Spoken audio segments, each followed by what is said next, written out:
Hello and welcome to episode 52 of Brews, Less Travel, the podcast, exploring the best uncharted beer cities across the U.S. I'm your host, Brian, back from the road this week and joined by our two wonderful co-hosts for this month, Ethan and Glenn. How you guys doing? I didn't know which one I was going first. I'm doing good. How you doing, Ethan? I'm doing pretty well. It's a beautiful day, and we've got some beautiful beers to drink. So I can't think of much worse. Yes, I couldn't have said it better myself. It's like I can't even think of what kind of day it is because we're here now, and this is the highlight of the day. Yeah. Well, Brian, we missed you last week. Glad to see that you were able to work your way back through the mysteries of travels in your secretive ways. Yeah. If you must know what happened is I was traveling out west on the Oregon Trail, and we tried to fjord a river, and it didn't work out. We lost most of the party, but I'm back now. Made my way back here. Caulking the boat is the way to go. You want to put float across. Yeah. Any shades of the Donner Party in your excursion? No, didn't quite get that extreme. Like you thought about it.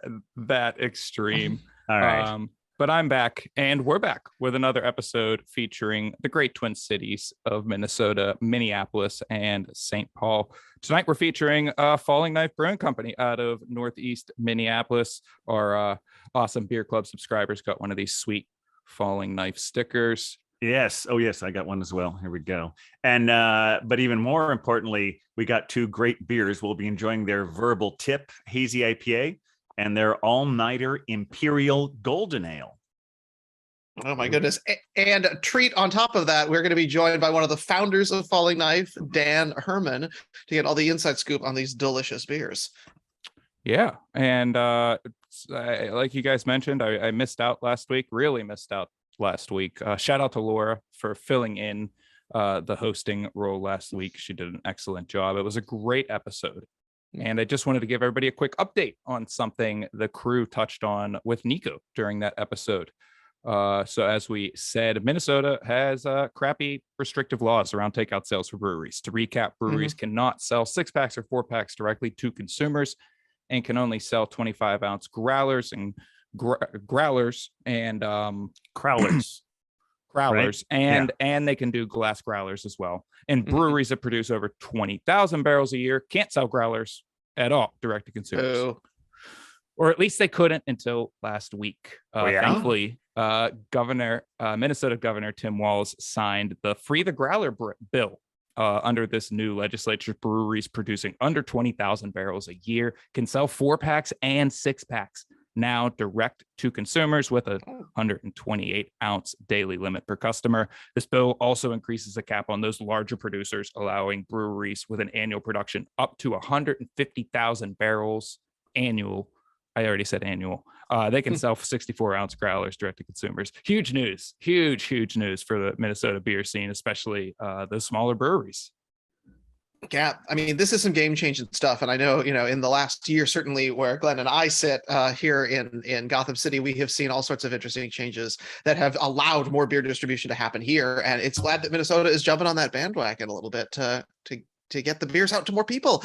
And I love the name Free the Growler. It feels very appropriate, Yes, it does. I think it's just fantastic because there's so many weird, antiquated laws that discriminate against microbreweries that are still slowly scraping them off the books and, trying to get up to date with our current beer economy. And so it's really nice to see that, like, as much as we bitch about these things, that someone is actually listening every once in a while and does something good like this. Yeah, it's really great news for the scene in Minnesota. And I think it's a good time to bring on our guests to get into these beers and the brewery and this law. So please join me in welcoming one of the founders and current Chief Revenue Officer for Falling Knife Brewing Company, Dan Herman. Hey, everybody. Woo! Hey, Dan. We did it. We're in the year 2000. Thank God it's only 2022. We are almost to Utah. No offense to anybody in Utah. We sent beer there one time. It was great. Yeah, well, at least you can put beer on tap that is over 5% alcohol. That is true. And I don't have to sign in everywhere I go to a bar. Yes. So we definitely want to get your reactions more to that legislature, but we need some beer first. So Yes. Dan, can you tell us about Falling Knife's Imperial Golden Ale All-Nighter? Yeah, so this is a thing that's happened in Minnesota before. We certainly didn't come up with the idea of doing what I call a fake out stout. So golden in color, blows minds in the fact that it is, smells like coffee. We also added vanilla and cacao to it. So it is also 7.9%, so watch out for it. Be easy with those pours. We kind of took it to another level on this. It was an idea from JP Awad, who was my sales manager at the time, of a beer that he thought would do really well with us and match our brand. And then actually the label designs, all of them are by Patmos Design and Identity, who is Charles Awad and is JP's older brother. And we've worked with Charles since well before we ever opened the brewery on all sales marketing and graphic design elements. And he just does incredible work. So I love this beer. I am not a coffee drinker other than in beer. I didn't take it on in college. And I decided once I got past that, I was like, well, I don't really need to do this at this point, but I do enjoy the flavors. I enjoy the aromas. My wife makes coffee every morning. I make coffee for her sometimes if I'm up first with our kid. And I'm just like, this is great. And then I taste it. I'm like, this just tastes like hot water run over burnt beans, which is exactly what it is. So that's how I know it isn't for me. You enjoy coffee by proxy. Yeah, it's all good. It smells good. But yeah, so this is actually the third time we've made this beer.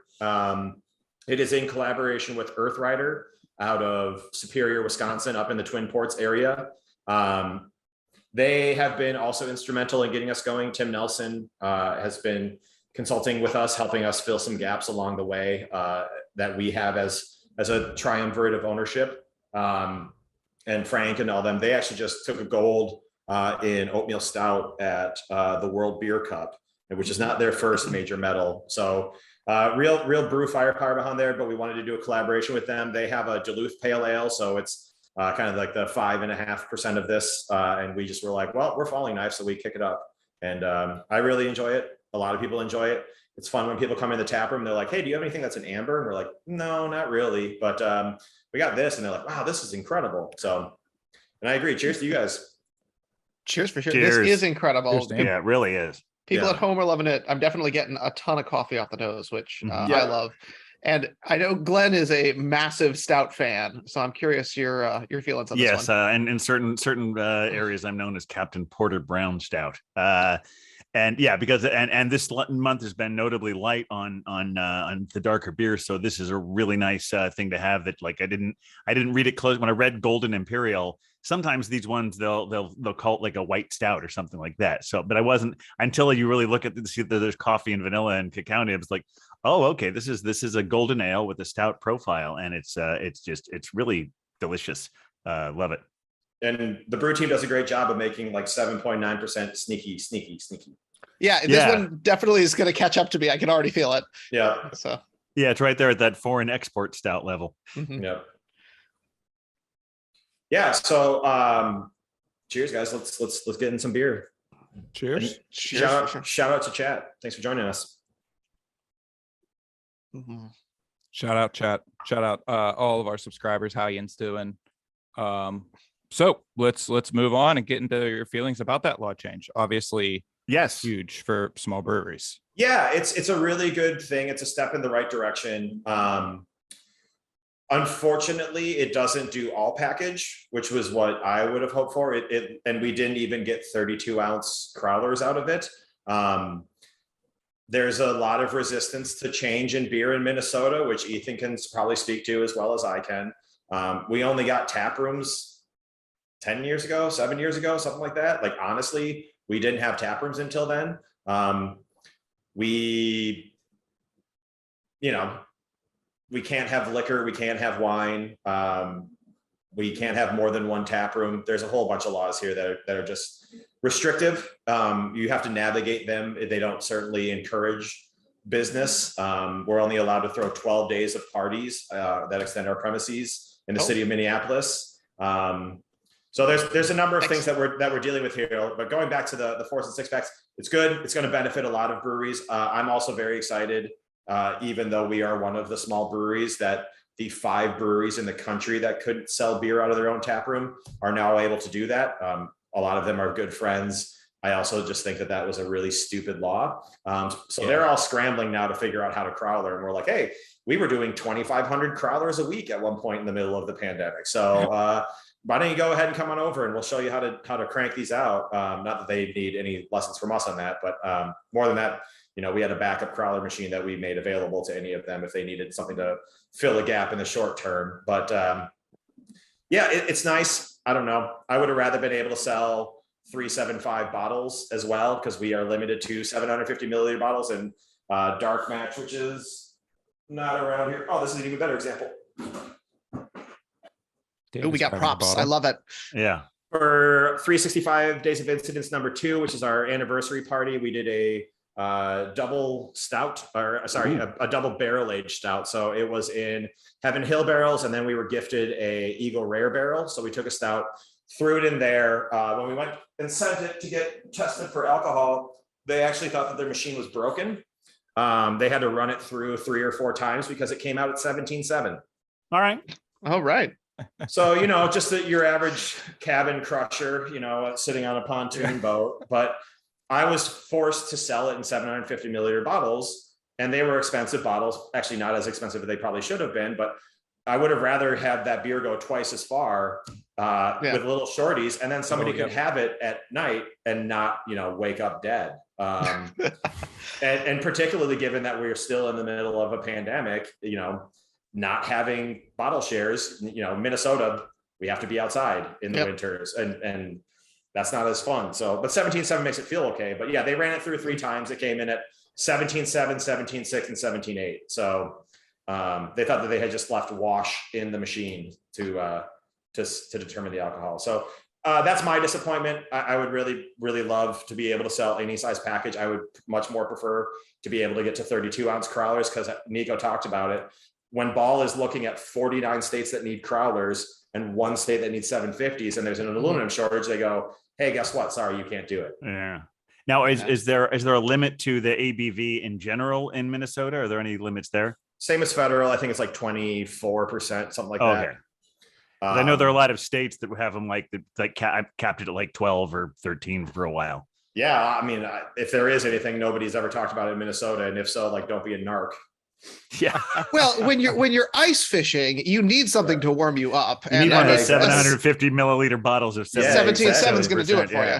Yeah, and it rules. It was great. Actually, it was kind of nice that we got that thing tested for alcohol when we did, because I was able to change it. And we were going to do 8-ounce pours of it, and I just bought little 3-ounce compostable glasses for our party. So it was kind of cool. Everybody just kind of got like a shot and a beer at our party to start it off. That's cool. You gave me something when I was there that was so strong. I don't think it was 17. It was 13 or 14%, but it was so smooth and enjoyable. Yeah. I can't remember what it was. Probably Fun Mom Shoulders. Yes. Yeah, that's exactly what it was. Yeah. Yeah. Fun Mom Shoulders is thusly named because when we launched the brewery, we did the Appetite for Decoction, which was a tour that we did to we did 10 different restaurants that I had relationships with, or we had relationships with. But the first day that we were doing that was Grumpy's Northeast, which is a known and beloved dive bar, craft dive bar. I don't know. Yeah, it's an institution in Minnesota. It really is. Pat Dwyer ran AMRAP Records and is just like a beloved staple of it. But so we launched our beer there, and my now wife, and Charles, our creative director's wife, were talking to each other. Charles and I were standing across from them talking as well, and somebody kind of cut through us and was like, Fun Mom Shoulders coming through, and Charles and I just looked at each other like, well, we got it now. So it's a maple praline coffee cake stout, and it's delicious. That is perhaps the most Minnesota thing I've heard in a bit. Right. That's pretty excellent. It was a dude, and he was missing teeth because it was Grumpy's. Yeah, that's what you find there. That's on brand. I know. Well, I want to know a little bit more about the name Falling Knife. I mean, your logo is so excellent. It's the thumb has disappeared itself. Oh dear. So it's a kitchen reference. So now I got to know this story. Yep. So it's an old restaurant term. I've spent, I don't know, way too long in restaurants before I started doing this. So I think I'm on like year 27 of the service industry. And a falling knife has no handle. right? Don't do the risky thing. If a knife is falling, do not try to catch it. Let it hit the ground and then collect it from there. Well, Minnesota has a lot of breweries, and we were late to the game. We opened in October of 2019, so it's been just smooth sailing the entire time. We were a brewery in planning in the cities. There was a brewery that went out of business in our location. Our commercial real estate agent was neighbors with the landlord. And so we were the first people to get in and take a look at the space. It completely changed our business model. We were going to go more of the straight up tap room route and do a little bit of sale into on premise. So we were looking at like a 7 or 10 barrel system.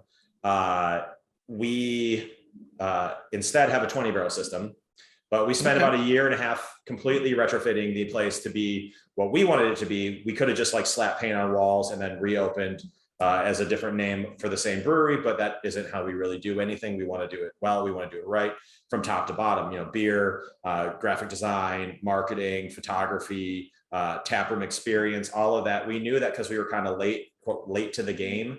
You had to nail all of it to get to the level that we wanted to be at. And that's what we've done. So we reach out, we try to catch that knife. We really take licks along the way sometimes, but we generally do it with open eyes and know when we're going to get beat up, and we try to get beat up less and less. So, but yeah, I woke up one morning and I went to my wife and I was like, hey, I think I'm going to go get a tattoo today. She's like, what are you going to get? I was like, well, so we refer to my, our son as Bean, because at one point, one of those pregnancy apps said he's the size of a bean. I thought that was really cute. His name is Jeremy. So I was going to get a bean tattooed on my forearm. That looks like a stuffed animal that he has. And I was also going to, just to fill out the house rate, get my thumb tattooed like the logo. And they started with my thumb and I went into shock because there is a nerve. So I got the inside tattooed as well. There's a nerve right here, and there's a nerve right here, and there's a nerve right here. And at one point, the tattoo artist was like, did you know you're in shock? I was like, oh, really? No, I had no clue. She's like, yeah, I'm not going to do the other tattoo. Like, we're gonna go, this is going to be 5 minutes of just unpleasant for you, but don't die on me, okay? I was like, great. I love when everybody starts a sentence with don't die on me. It's always promising. Well, it shows they're concerned. Yeah, it's interesting. When I started looking up this the falling knife, well, I was trying to look up the brewery and I put in falling knife, and weirdly, the first thing that came up was, I guess people use it with regard to the stock market as well. Yep. That similar thing. Don't catch a falling knife if a stock. Yeah, like a stock on its on. Don't grab it on the drop. Yep. Yeah, that's it. Also, so I worked in M&A for just a little bit, so I knew that part of it too. But it really comes from the place of like, it's more of a declaration, a statement of let's go do something risky and good, or to do something. We might have to take risks in order to get what we want. You know, it's more of that declaration. Cool. That's excellent. Yeah. Well, you mentioned it. You opened in 2019 at the end of the before times. Yep. Can you talk about how those first months went and how you adapted during quarantine? Well, I remember only a little bit of it. No. Yeah. So it was cool. We got a full winter, and then right when March started to take off for us in Minnesota, we made the decision to shut our tap room down before we were shut down. We didn't really understand what this was. We take our employees very seriously. We take their well-being very seriously. We have a staff psychiatrist that we pay for half of their first 4 sessions of therapy. If they want it. We really do truly care, because we're a very small company. We act in a much larger way than we are, because that's where we want to be. But we've got 20 employees right now, including taproom staff, which is also running on bare bones. But we didn't know what it was. We were concerned. We decided to shut down 2 days before we were shut down, and I spent 72 hours turning our business into Amazon. So I created the model for crowler delivery, which we learned was actually legal for us to do. That was a question that we had. So we had a 12-mile radius. I had 2 drivers running. Well, the first day of that, because everybody thought it was going to be 2 weeks, it was more or less a 2-week vacation, was one of the biggest days we've ever had in the tap room. We sold Mike Knox, who was I've worked with Mike at Tilia for years going into this. He he was going to be one of my drivers that day. And I texted him at 2 after we had announced that we were going to close down the tap room and do crowler delivery starting that day. I texted him, "We're fucked." Oh, because I Very think subtle, yeah. Yeah. Well, I'd worked with him in restaurants for the better part of 10 years at this point. So I think that we had like 140 crowlers already ordered in the first 2 hours. Holy moly. Yeah. So we were filling like 2,500 crowlers a week during the first bit of the pandemic. Because we have a wild goose canning line, which is what we use now. We inherited it from the previous brewery. But it wasn't up and running. We didn't have that thing ready. We had to flip our business model entirely on its head for the last 2 years. So we were going to do mostly tap room, a little bit of on-prem, and just a sliver of off-prem. And then we immediately had to go, okay, now we are making beer in the most expensive way we possibly can. And for the first several months, we were just crowlering and selling crowlers to liquor stores, which is not ideal. Nico says 5 days on crowlers. We actually do DO testing on them sometimes, and they can be more like, if you get it in your face by 2 weeks, you're okay. We do also flip crowlers. So if somebody had purchased a crowler from us and they were like, "This is oxidized, we're not into it," I was like, "Come on into the tap room, we'll swing through it and go from there." So we moved entirely into a delivery model. We did pick up crowlers from the tap room. We didn't let anybody go. Again, with an ownership towards our people. We had 2 people labeling and 2 people crowlering and the brewers brewing, and we were rotating schedules and hemorrhaging money. But it was important to us to make sure that we were taking care of our people. And then as they were finding other gigs, we were just not replacing them. And then we also ran, again, because of my affinity for the service industry, we ran a thing called a crowlership. So anybody that was a displaced service industry worker was allowed to come get a free crowler on us. And we also gave people an opportunity to support their service industry friends with that. So people would buy crowlers. We would, refill the pool with more crowlers. And if you were a displaced service industry worker, like, dude, we all needed a beer in that moment, and it might as well be us that gives it to you. And we never ran dry. Honestly, the community that we've had is great, because they've been really very willing to help out when we make the call for helping out. Today is the 2-year anniversary of George Floyd being murdered by Minneapolis police. We ran a drop-off point for the needs that people had, because the north side got completely destroyed by this. And Lake Street by Cub got destroyed. So there were places and people that needed stuff. And, my wife and I filled up our backpacks and we were walking around helping the helpers, doing what we could as well. But we were handing out water bottles, and people were out there handing out burritos. And it was really cool to see a city unite over something so terrible and tragic. But, service is part of what we try to do here, because, we got to sleep at night, Yeah, it's crazy to hear that whole story about how it was fortunate that you were able to sell those crowlers, and no one was jumping on changing those laws at that point, despite the fact that aren't there something like 217 breweries in Minnesota? Which week? Last week or this week? Yeah, wow. Okay, my figures are from 2020, so just keep showing up. Yeah. I think total we've lost like 5 breweries. Okay, in the so last it's still over 200 then. Yeah, no. I'm saying we're probably way past. If 2020 is the number, we're way past that at this point. Okay, I know like 6 breweries that opened in the last couple of weeks. So they're a pretty significant part of the state's economy. So you'd think they'd be more on top of, making things better for the microbrew community. And speaking of all of your great beers, we're at about the halfway point. And I think I'm still working on a little of this one, but I think it's time for another beer. What do you say? Should we check out this verbal tip? Let's do it. I mean, I'm ready to go on this one. I have this leftover salted cookie from Arby's for dinner tonight. Had a very nice healthy dinner, and I'm trying to see how it pairs with the different breweries or different beers. So look at this guy showing up good for to the be thorough. dinner. Yeah. I know. So proud of him. Oh, I had dinner. I had a deli sandwich from Arby's. I'm really riding high on the hog. Oh yeah. Well, there's a taco food truck out front. I'm going to continue to try to taste, but if I don't make it in time, there's the Mexican pizza's back. There you go. There's a pairing opportunity there, I'm sure.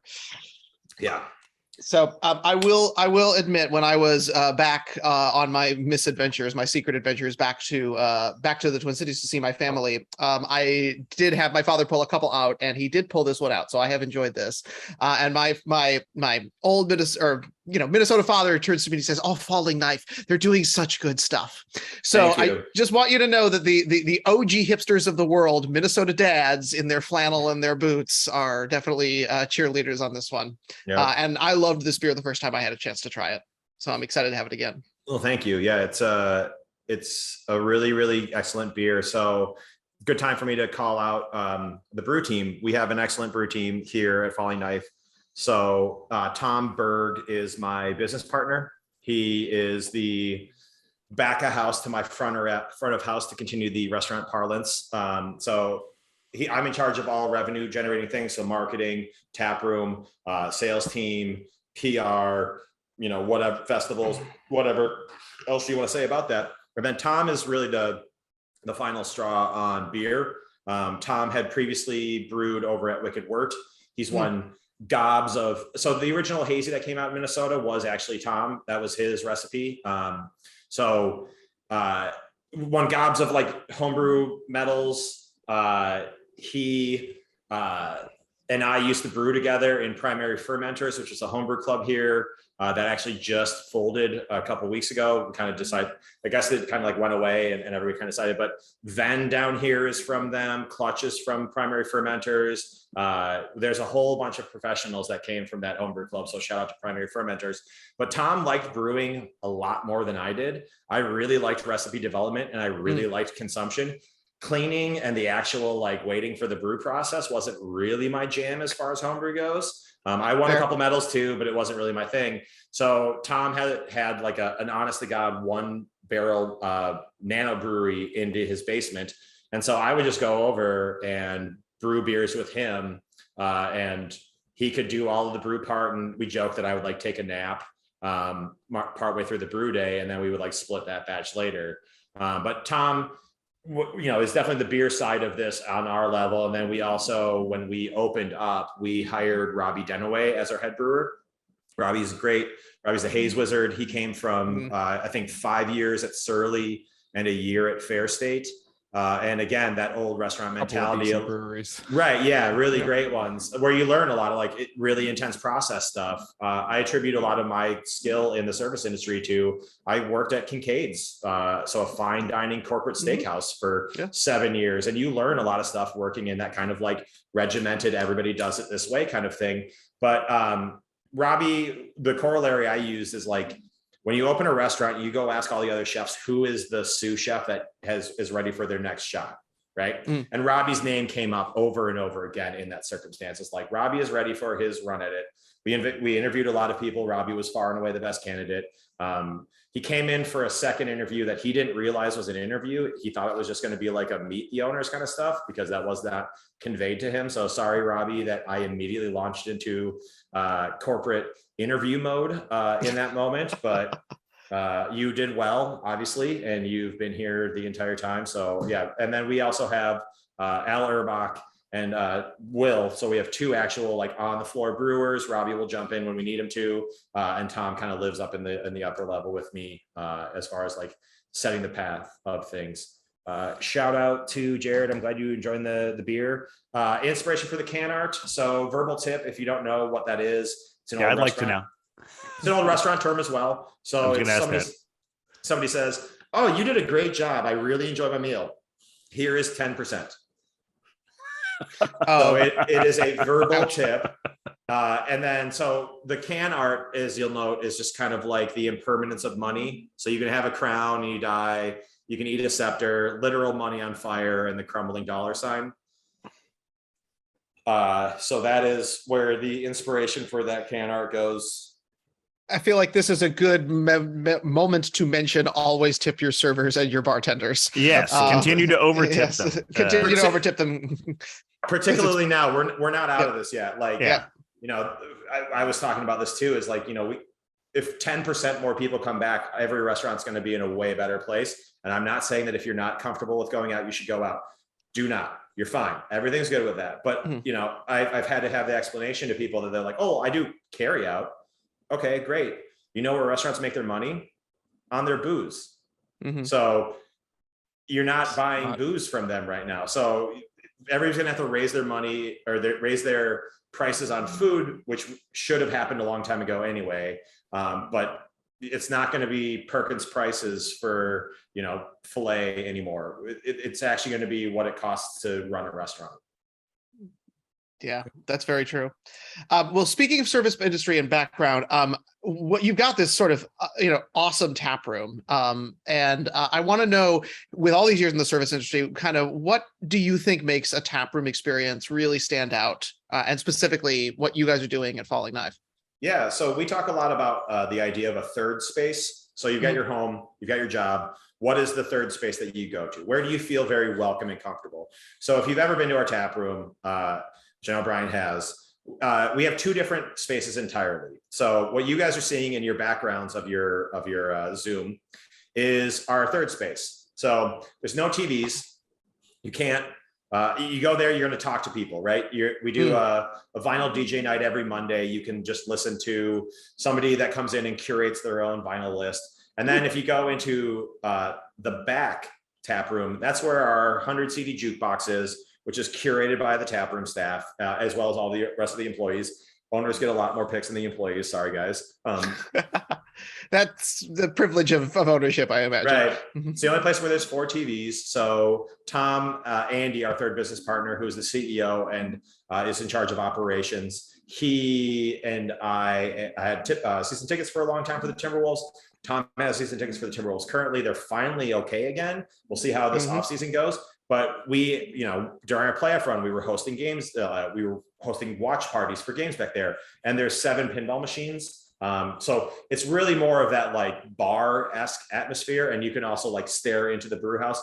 But the front room is really more about like, come be a part of who you're here with, talk to your friends, talk to your family. And then we do table service. We are one of the few breweries in the state that does table service. Actually, I think we might even be the only, I don't quote me on that, but that's certainly from me. That's a position that I took very early. Like, I really don't like when a brewery is busy and you have to wait, 15 minutes to get a beer, and you kind of get your beer and you want to go back into line and go get another one. So we do table service. It doesn't really impact our labor expense that much. If I can convince any other brewery owners, go towards a table service model, you'll actually sell more beer, because when you get to a point where somebody's at a low glass and their friend isn't, you start getting them into a game of halves. So like, oh, you want a beer, right? And they're like, oh, I do want a beer. And then like, when that friend finishes their like half beer, you're like, oh, you want a beer too, right? And they'll stick around and they'll enjoy it. And then also it allows us to do much better service out on our patio. So we only get like 2 weeks of nice weather every summer. And so we really need to take advantage of that. And the only time we don't do table service is during one of our block parties. Dodging the mosquitoes, Minnesota State Bird. Right. Yeah, absolutely. I don't know if this is working, but this is also the bar menu in the pinball room. Yep. Oh. So it looks like a guitar amp. And one thing that's super cool. So that's Form from Form. Adam Peschman is his name. He wrote me an email when we reached out to him about doing our tap boards. And it was like 3 o'clock in the morning. He's like, do you want a chalkboard? Then don't fucking work with me. Here's my ideas. And I was like, well, I definitely want to work with this dude. But each one of these guitar switches controls the board. Go back. So this bottom right one is out. And if you scroll to the right side of that photo by chance, you'll notice that switch on the far right is down. So when we run out of a beer, we can take and turn off that light. Oh. Well, that's cool. So you know cool. that beer is not available. And then if you go to the front tap room picture, which I think you were about to go to, those ball bearings in the middle, quote unquote pinballs, if you remove one of them, as you'll notice in the far bottom left, it will turn the light off there as well. So that cool. is decidedly sweet, as people are saying in the chat. I love everything about that. It's so cool. I had such a good time in the tap room. It was really great hanging out, and that was a great evening, and just happened by chance that you were there that night. And we met up, we drank lots of beers, we hung out, we talked. I had just gotten back from North Carolina like an hour and a half previous. So yeah, it was crazy. And but when I was getting ready to leave the tapping room, you started to play cribbage with a random taproom guest behind me, which you can actually see in the picture behind us. There we go. Also, when I was at Udapils earlier in the week, they were having a cribbage tournament. So what is up with the love for cribbage in the Twin Cities? It's cold for like 7 months of the year. We got to find other things to do sometimes. So yeah, cribbage is just something you learn how to play at somebody's cabin along the way. I was the Buffalo Bills of cribbage in the science camp I went to growing up. I won second place 4 straight years, and I have not gotten over it. I pay somebody $130 a week to talk about it. No, it's just one of those things. And actually, it's funny because if there's somebody that doesn't know how to play cribbage, like really think about explaining the rules of cribbage, because it sounds like you're cheating the entire time. It's like, oh, you cut a jack and I get a point, and I cut a jack and I get 2 points. It's like, holy, what the hell are we doing? Like, this doesn't make sense. But then it does at one point. So yeah, I loved cribbage growing up. I played it again, like I said, at science camp. Where am I? Shout out. And then it just kind of sticks with you, and you never really forget how to play cribbage until like you'll play 1 game or 2 games and you'll be back to it. We don't do a cribbage tournament. There's a lot of breweries in the city that do a cribbage tournament. I don't really know why we don't, even though I'm the person that makes the decision of whether or not we do. It just feels like there's enough other places to go play cribbage. We'd rather just people come in and hang out. But I perfected playing cribbage on a plane with a cocktail napkin at one point. Like all you need is a deck of cards and the ability to count to 121, which, having gone to Arizona State, is sketchy for me at times. But we go from there. Yeah, exactly. Jonathan, you learned cribbage from your grandfather. Yeah, it is definitely an OG game. I know. So like Ohio has euchre, which I also learned how to play. That's a trick-taking game. If you don't know euchre, I didn't know it was Ohio specific. I mean, it's I everywhere grew up now, there, and that's the Ohio cribbage. Even though cribbage is like everywhere, but like I have friends that play like unseen. I have a friend that you can take your hand and just flash it real quick, and he'll tell you exactly how many points you have in your hand. It's interesting. It's a fun game. There's a lot of variance to it, and it doesn't take a whole lot. Like, I'm really excited to teach Jeremy how to play cribbage at some point and just absolutely kick the shit out of him for a while until he gets better. That's my son, by the way. I would have been excited to learn. However, I had many beers by the time I was getting ready to leave the tap room, and there was no way I was learning anything new when on that evening. Yeah. So no. Well, then I think you did it right, Brian. It sounds like.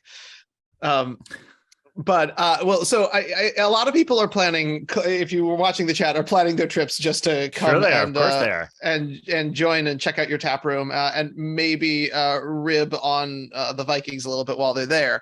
But the reason that the Bears fan right now is feeling cocky. Right now, the Bears fan is feeling cocky. Well, but when I get back to the cities to visit family and also to come and check out your brewery, I will be there because I understand that you and I share a deep love of pinball. And you mentioned the pinball machines, so I got to know what's up with the pinball machines. Yeah, so Minneapolis has a super cool and very much growing pinball scene. It's actually nationally like coming back in a major way. I have a deep love of pinball. I try to cross pinball and affinity there. Pinidity. So I have a deep love of pinball as well. I've been playing for years now. At one point, I think as high ranked as like number 9 in the state while I was in the throes of my pinball obsession. I play in a city league. So you have home and away bars. Falling Knife is obviously the half ramp champs home bar.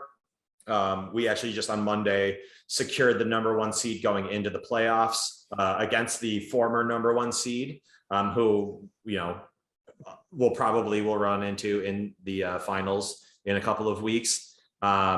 But yeah, I had 2 pinball machines at home until they ended up being right below the baby's bedroom. And then my wife was like, get these out of here. And if you want to hang out and play pinball late at night, feel free. But yeah, so Starship Troopers and RoboCop are mine. We otherwise work with Ben Granger, who is an operator. So he takes the majority of the coin drop, but he keeps all the machines running. So we have NBA Fast Break, Guardians of the Galaxy, and Jurassic Park right now on the wall that is that direction from us. And then we have 2 more machines kind of almost directly below me right now, which is the new Avengers and also the new Godzilla. So like we did a pinball launch party here for Godzilla where there was a tournament. We do a second Sunday tournament every month. And yeah, there's a lot of pinball that's happening. And we try to be kind of like the feeder system into like the actual pinball bars. But yeah, I basically, when I travel, I go to breweries, nice restaurants, pinball bars, and aquariums. And that's very, it's very diverse field of interest there. Yep. A renaissance man. Yeah. I wouldn't go that far. Just a man that likes consumption and fish. Okay, that's great. But not the band. Okay. No, fish with an F, not a PH. Got it. Be clear about that. Yeah. Clarify there. To get on the same page with music there, because as a fellow fish disliker, I notice over your shoulder is all your tap lists there, and one of those beer names is Rational Gaze, Yes. which I believe is a reference to a song from one of my absolute favorite death metal bands. It's not another restaurant reference? No. We got plenty of those though. No, Rational Gaze. We did a collaboration with Ology. Max from Ology, one of the owners, is a good friend of us and a good friend of the brewery. And yeah, we did a double dry hopped hazy double IPA with citrus strata and Michigan copper hops, which are super, super cool. They have like this almost like candy strawberry element to them. Minor grower in Michigan. They're also like shockingly inexpensive. Don't like let everybody else in the industry know, but really, really cool stuff coming out of Michigan as far as hops go. But yeah, Rational Gaze was entirely about yeah. Hold on. Oh my gosh, more props. I'm so exciting. excited. Yeah. This is for those of the audio podcast, we're saying you've got to go look at it on YouTube right now. Yeah. Oh, there we go. Oh. So like rad graphics, more from Patmos Identity, Design and Identity, I should say. But I also have like 100 more of these boards that I just haven't put up yet. I can show you here. Move my mic, and yeah. So I've just been lazy and haven't put those up. And yeah, it turns out running a business takes time versus the who'd have thunk it. Yeah, versus the ability to just like put up things in my on my wall. Yeah. Somebody, Troy in the chat, was asking, what is a Michigan hop called again? It was copper. Yeah, Michigan copper hops. Yeah. I believe Michigan is the number 4 state in terms of hop production in the United States right now. Huge on wine too. Shockingly high on wine. I think it's like right behind New York, upstate New York. Oh, wow. Yeah, it's something like 6th or 7th, which was just baffling to me. So my wife's family has been going to a cottage just out. They don't call them cabins in Michigan. They're called cottages in Michigan. I learned that. Yes. I learned that major way. So they've been going to the same cottage since before even my wife was born. So I was included in that when I obviously joined the family to go out to Michigan and learn that fact about it. So it's just outside of Traverse City. The Coin Slot, if you're ever in Traverse City, super cool pinball bar. I went there last year and I won their monthly tournament just to let them know how actual pinball is played. I'm just kidding, come at me. And then really one of the better breweries I had when I was up there to give them another shout out to is Farm Club. So it's a farm to table brewery. They have a very small system, but they were very kind, really good food, and they made really excellent beer. I would not be surprised if we saw Michigan City in the future. I think we just got a hint, everyone, in case you weren't noticing. Oh my goodness. In case Brian was being too subtle, that was a hint.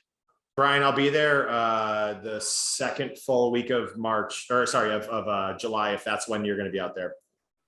No, I actually, we are not, I'm just going to spill the beans. We are not planning to, but eventually I think Michigan would be a state that would be great because they're in the top 10 in terms of number of breweries in the entire state, and they just have such a great beer scene that a lot could be owed to craft beer legend Larry Bell and what he did for that. Sure. So I got to go to the 30th birthday party for Bell's, and another thing that is an antiquated Minnesota law is that you cannot have variable pricing. So have you guys ever been to a stock market bar? I think there's one in Midtown in the theater district in Manhattan for those where they who have them like haven't- listed on a ticker tape. Yeah, no. So every 15 minutes, this bar will change the price of the beers based on how much beer was sold over the previous 15 minutes. It's such an incredible concept. I really wish I could do that randomly, like on a weird, ticker Tuesday or whatever it would be called. But like, so Michelob Ultra would all of a sudden just like spike to $8 a 16-ounce pour. And then like Fin du Monde would be like $1 because nobody would have ordered a Belgian. But you tie into the blended margin. There's whole like systems behind it, but it's super fun because you're sitting there, you're like, all right, if I don't order this beer for the next 15 minutes, what's going to happen? And then all of a sudden it'll happen. And then it's incredibly fun because you're like betting against futures of these things.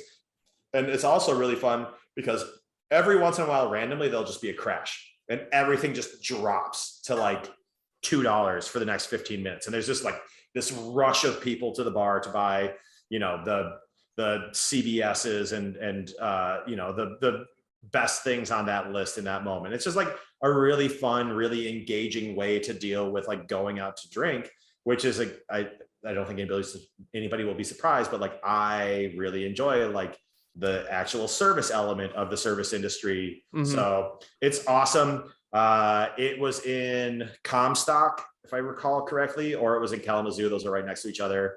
I hope it existed. I hope it still exists. Hope it existed. It did exist. I know for a fact. I hope I didn't dream it. Yeah, I didn't just steal How many this. beers did you have? Yes. Yeah, plenty because they were $2. I would too. I hope, And then I might imagine a whole type of bar. Yeah, I hope it still exists. But man, if I came up with that on this podcast, hashtag trademark copyright. Yeah, I was gonna say not only are you spilling the beans about the Michigan hops, but you're also talking about a whole new business model for breweries. Verbal copyright. Yes. Well, yeah, and that's one of those things too. Is like Nico and John and Brian Hoffman from Fulton and all these people in our industry, in our specific market here in Minnesota, we're all super cool. Like there are basically, if you're a jerk in our market, you're the one that gets pushed out. You are not welcome to the table at that point. You aren't welcome to like the hangouts that we have. Again, we talk about mental health, but like we have meetings amongst ownership sometimes that are just like, how are you doing? Workers' rights are huge. They're very important. I am about as far left as you can possibly be, to the point where my wife sometimes calls it annoying. And she was on strike as a teacher. MPS, shout out MPS for winning what they needed. And also, you guys were talking about Oregon Trail earlier. That is a Minneapolis Public Schools product. That's true. I grew up with that as a product of the Minneapolis Public Schools. So feel it. Yeah, I 100% intended that reference. I wasn't just making that because I used to play that as a kid. I was 100% making that reference to time. You're on another level. Telling a different story. And I'm right 54. And you're just right here, right? But wonderful. As an industry, we all back each other. Again, I'm genuinely excited for Fulton and Surly and Summit and Shells and Castle Danger to be able to sell beer out of their own tap room. Genuinely excited, possibly even more excited than I am for my own ability to sell 4-packs out of my own tap room, or at least on the same level. So we really are a community that does this. We do a lot of collaborations here in town. We just did another one outside of our market, Convivio. So we did an Italian Pilsner with Maplewood out of Chicago. It is delicious. So that came out for CBC. We did another collaboration with YCH for CBC called Permanent for Now. And we did that with Made West out of Ventura. We did a collaboration with Indie Hops called Option Paralysis. So Pat, you're right. I mean, the brewers help each other is what should be, but in Minnesota, it really kind of is true. There are a couple people that aren't necessarily, I'm not going to spill those beans, but like we all want to look out. That's for what each other Minnesota in this. nice is. You have a passive aggressive negative intention towards them, but you don't actually vocalize it. I lived in Arizona for 7 years, and I pounded the rest of that all-nighter. So no, yeah. Shout out to Pat in the chat. Yeah, Brewers, a rising tide raises all ships. 100%. 100%. Yeah, I do see that a lot in like everywhere among microbrewers in a way that you don't see it in macro brewers. Yeah, or in other industries. Yeah, yeah, very true. One thing of note for the bill that is super exciting that we got that bill passed, but now we can't bring up new legislation for 5 years. Oh, you guys need a better lobby. Does anything just turn out good in legislation? Is there anything that's just like, yay? There's always some caveat, some bullshit that they're like, oh, well, now you can't. Now shut up for 5 years. It's like here's the thing you said earlier. It's crazy that the state of Minnesota doesn't want to support the breweries. I live in Pennsylvania. We have the second most breweries out of any state, and the state does so little to promote the brewing industry here. We have over 500 breweries. We have the second highest economic impact out of any state, and the state doesn't do shit to support the breweries and promote the breweries. It's like they don't exist to a lot of states. It's ridiculous. We got invited to a beer festival at the Philly Zoo yesterday. We can't make it, but we got invited. Yeah, it's the same day as one of our block parties, which is the thing I'm going to plug later. So one final question before we get to the aforementioned plugs. Dan, what is we talked a lot about beer and service industry in the Twin Cities, but what is something that you wish the Twin Cities were more well known for?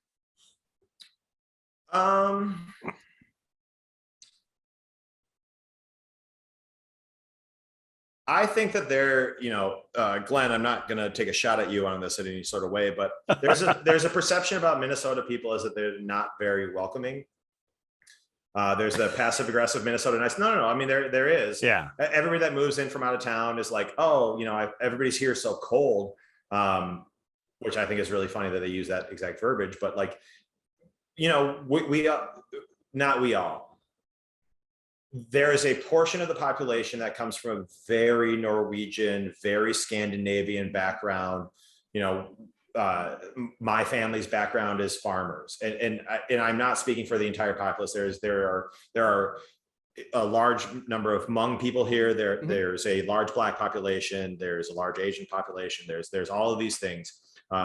The people that these people are talking about more look like me than they look like anybody else. So I want to represent that correctly.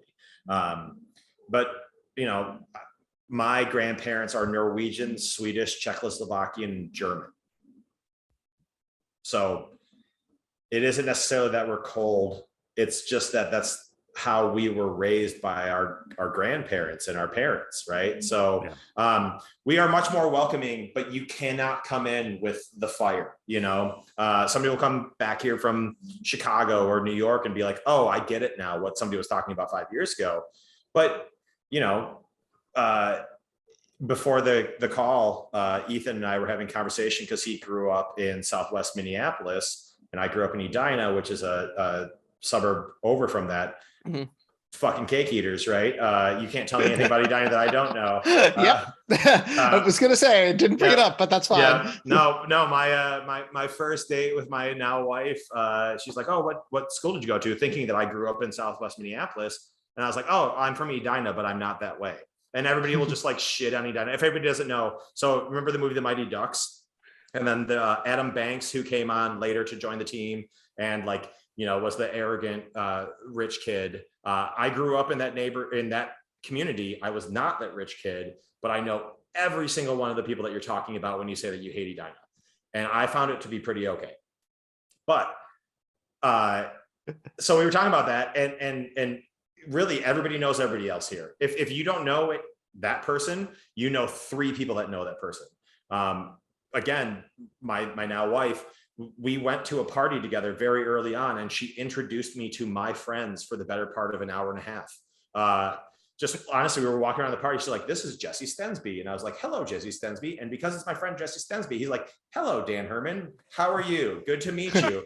And like an hour and a half into this party, she's like, "You know every single person here, don't you?" And I was like, "I do know every single person here. Jesse Stensby and I have been in a fantasy football league for 12 years, but I didn't want to ruin your good time. So I just went with it." And she was like, "Oh, you're trying really hard." And I was like, "I am." Oh. Now we have a baby. Aww. I will happily report everyone I interacted with in the Twin Cities was very pleasant. Every person at the breweries, every person, people at the helped me at the Landmark Center down in St. Paul, the people that I ran into at the cherry and spoon statue, which I can't remember the name of right now. Sculpture Garden. Walker the Sculpture Garden. Yeah. Everybody I ran into was wonderful. Everybody's having a great time. I think it's because the sun was like shining and it was like a beautiful day after like kind of a crappy week. Makes a huge difference. But I had a wonderful time. And I guess Glenn, here's to your point. I think that if you find that Minnesota people aren't very nice to you, it's probably about you, not about that. No, I actually not you specifically, yes. Not you specifically. But if somebody is finding that Minnesota people are not approachable, you're probably coming on too strong, and maybe it's you.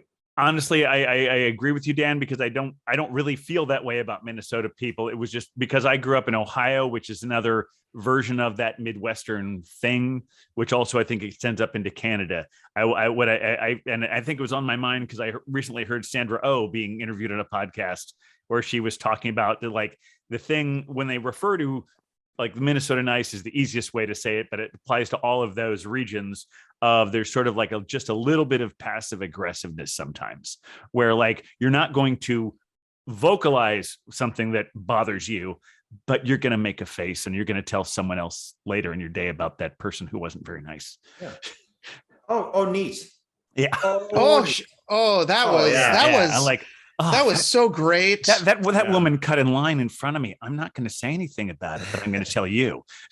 Glenn, we just shipped more beer to Ohio. So we work with a person named Lanny Hoff and his organization, the Off Trail Collective, to ship beer out of market whenever we want to, or whenever an order comes through. Yeah. So Dina in Ohio just took on more beer from us. They took some Convivio. So they took some of the lager. Excellent. Because my dad, who's in the chat here every week, will be with that. Thank you for saying that, because he's in Dayton and now he knows to look for Falling Knife in the Dayton area. Scotty C, we just also sent beer to Illinois. We send it through Glunts. It's going mostly to Chicago, but obviously with Maplewood being in Chicago, then we want to make sure that is covered there as well. Laney is actually a literal beer knight, and he's going to hate that I bring it up. But he actually was knighted in Belgium because of how much beer he's imported from Belgium since the early 90s. Oh, he's the Lambic Lord. Look at him. So shout out Lanny Hoff, though he will hate me bringing this up. That honestly sounds like a Beer Venger name right there, the Lambic Lord, if I've ever heard one. Oh, wow. Well, Dan, that leads me to a very good point here. Where can people find Falling Knife beer? What do you got? Plug your brewery. Yeah. So first to answer Ralph, we have not sent to Georgia yet, I don't believe. But Atlanta is a super underrated both city and TV show, and the aforementioned aquarium.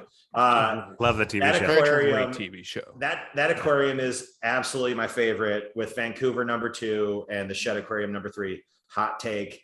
Third best is the Shed Aquarium, and that's how good the Atlanta aquarium is. So one thing I will say about Falling Knife is that we, again, carry ourselves as a much bigger brewery than we necessarily are as far as like barrelage production. We work really hard. The brewers kill it constantly to make the quality of beer that we have, but we did like 2,200 barrels last year. We're not doing 10,000 barrels. We're not doing 20,000 barrels. We're not anything on that level. Like, we opened in October 2019. Again, let me remind everybody. So we feel like we're a rocket ship with like on Cape Canaveral, and there's like a wind all the time. So like we just like lose the ability to just launch every once in a while when like Omicron happens and all these kinds of things. But we are in about 90 liquor stores locally, and we're in probably like 110 bars and restaurants in the cities. And then we don't get out in the market very often. What we do, we send through OTC,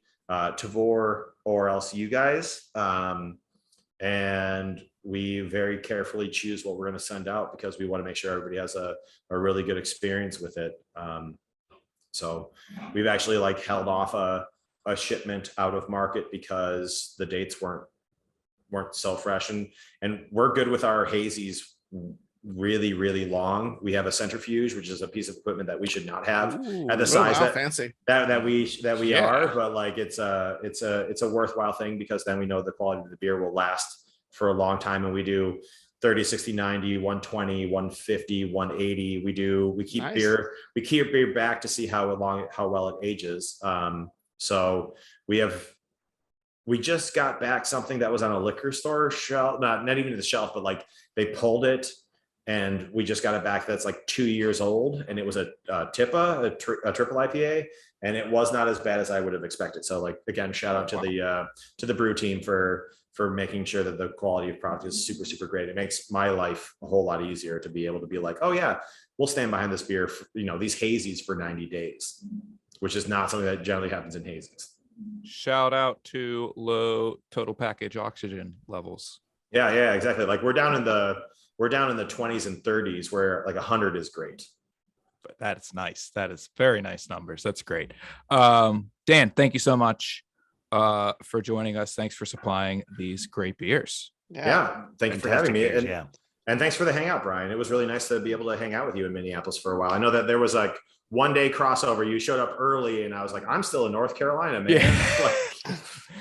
No, I am so glad it worked out because I sincerely, I had such a wonderful time. That was such a great way to cap. That was like one of the best days I had. I spent the early day hanging out with Nico at Fair State, and he showed me around there and gave me a bunch of great beers there. And then I came over to your brewery and we hung out for a couple hours, and it was phenomenal. I had a bunch of beers and met you and met one of the other founders. And yeah, that was Andy. That was the CEO. Andy. Yep. Yeah. So Ethan, when you come back into town, shoot me an email. Let me know when you're gonna be around. We'd love to give you that same treatment. And then everybody in chat that's talking about like road trip and they're taking a trip here. I'm sure you have a way to get a hold of all these people. Like let your subscribers know when they show up. We'd love to treat them out well. Yeah, shoot us a message on Instagram or something. We'll set you up. And my email is super easy to remember. It's my name, Dan, at fallingknife.beer. So my name, the name of the brewery, and what we sell. So easy. There we go. Well, but people always enter .com. So it's not .com. There actually is .beer. We bought it, and we're good from there. That's great. You mean fallingknife.beer.com? No, that doesn't exist. That's not how the internet works. That's awesome. So thank you so much, Dan. Sadly, this is our last episode featuring these two great cities. It has been awesome. I had a wonderful time visiting the Twin Cities. We have a lot of fun featuring these great breweries. Glenn and Ethan, I'd love to get your final thoughts on these cities. Glenn, let's start with you. Okay, it's interesting. I feel like we've just barely to go back to the first beer tonight. I feel like I've only learned just the tip of what we have in Minnesota. But what I did earlier today, this inspired me to look for more. So of the 217 as of 2020, so as Dan said, probably a lot more now. I just want to give. I did go and look to see what some beers that the breweries we've featured, beers that I would like to try that are more in my stout wheelhouse thing. Okay. Falling Knife actually had so many, it was hard to pick just one. But Dark Match was the first one that caught my eye. They also have a couple of, the one he was talking about sounded great too, but also they had a couple of pastry stouts, but Dark Match sounded great. Fair State has one called More is More. Modest had one called Oat Rich, which is an oatmeal stout. Oda Pills has a stout called Totally Worth It, spelled WIRTH.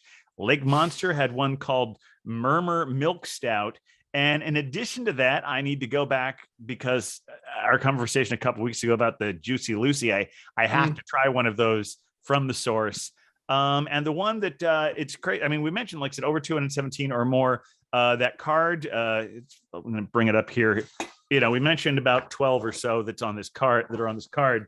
But the one that I'm most curious about on this card is Surly, because I've had their coffee stout here, and I just love to taste more of the things that they do in that range. So that's sort of my take on Minnesota St. Paul. Is I want to get more. I want to go there. I want to find more. I want to, maybe Ethan can show me around.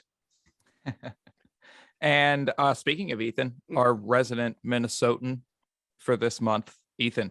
Final thoughts. I'll be honest. I flew to New York City with a bag packed at age 19 to go to college, and so technically I was not of legal drinking age while I was in Minnesota. No comment beyond that. However, it has been fun to get to know more about the Twin Cities beer scene. And one of the ways that my dad and I have connected, especially through the pandemic, is to trade beer stories and trade beer adventures. And so to now have additional things to talk about the amazing stuff that's coming out of the city's beer scene, with the diversity of things that we're having, really classic takes on things to wild approaches and unique business propositions as people are starting to build out this burgeoning brewing scene. Honestly, it makes me want to go home back to the Twin Cities and drink a lot more. And Glenn, you're definitely invited. And Brian, honestly, I'll come. I was going to say, while we're driving from New York, we'll pick you up on the way and we'll just do a little driving cross country so we can visit all the states in between. Yeah, that exactly. Speaking of, I think the people want to know what's coming next. Yeah, they do. Oh, we can't. The next featured city is let me just that one. Yeah. Oh yeah, I've heard. I've heard of that place. They're great. I hear they've got the best undercover scene. I can't wait to hear all about them. I mean, really, I can't say enough about them. Well, thanks again to Dan for joining us and supplying these great beers. You can find more from Falling Knife at fallingknife.beer. I just absolutely love a .beer domain name. Yeah. Great. Thanks to Glenn and Ethan for joining us co-host. Oh my God, I'm losing the ability to talk.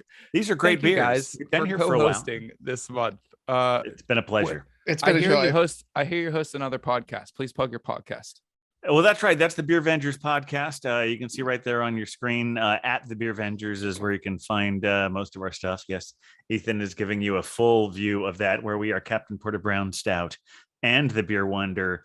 You can find it wherever your podcasts are. Full name, The Beer Vengers. You can also see the Beer Vengers. We're on Instagram, Facebook, and Twitter. And also, we mentioned a couple of weeks ago that two episodes ago, Brian was our guest. So if you want to get to know him a little bit better, know more about his background, you can listen to that. And for those of you who've been with Brews Less Traveled for the whole run, you remember Molly. She is on the episode that just dropped this week. So if you're wondering what's been going on with Molly since she left Brews Less Traveled, you will find out if you listen to this week's episode of the Beer Vengers podcast, episode 60 of that. So yeah. That's a good plug there. So you can find more from us at brewvana.com. And as always, if you're digging this show, the best way to support us is to sign up for the beer club, get great beers from amazing featured cities, ship to your door monthly, and get the opportunity to join the live stream as we record, and heckle me in the chat if you want. By the way, this cookie from Arby's has paired nicely with both beers tonight. If someone in the chat real quick here in the next 30 seconds can tell me what Arby's stands for, I will send you the rest of this cookie directly to you. We have a gift. The cookies. That is a gift right there. People, do not let this offer pass you by. See if somebody can tell me what Arby's means. In the meantime, you can follow us on Facebook, Instagram, YouTube, and Untapped at Brewvana. We will be back next week to kick off our next featured city. And we're going to have a familiar face joining us as co-host. Even a familiar voice, I would imagine. A familiar voice, yes. Unless she's changed her voice. I'm just going to spill the beans. MC is coming back. That's great. Month. We love MC. She's awesome. She's great. She was on the Beer Vengers podcast once. She's pretty recently. So you can listen to that too. Certified Cicerone and certified friend of the pod. MC will be back to join us as we go through our next city. So excited. Yeah, it's very unique. Didn't know they were Beer City. It's I hear the sunsets they're truly are less traveled. And people are saying roast beef. That is not what it means. If you know, send a message to us on Instagram. Don't just go and look it up on Google. I have to admit, Scotty's guess was the one I was going to guess as well. So yeah, everybody. I didn't guess because I didn't want to throw it. Yeah, it is not, and I'm not going to tell everybody what the real answer is because this is the longest podcast we've ever had. And I need to wrap it up. Oh, sorry, man. No, that's fine. That's fine. We're still dragging it out here. We're good at that. Yeah. Again, follow us on all those We're giving places. your editors a lot of challenges this week. Yeah, shout out to Laura. You got to host the podcast last week, and now you get to edit this mess. It's a bonus episode. We'll be back next week, but until then, stay safe, be kind, and support your local breweries, everybody. And this is a reference to earlier. Cheers, everybody.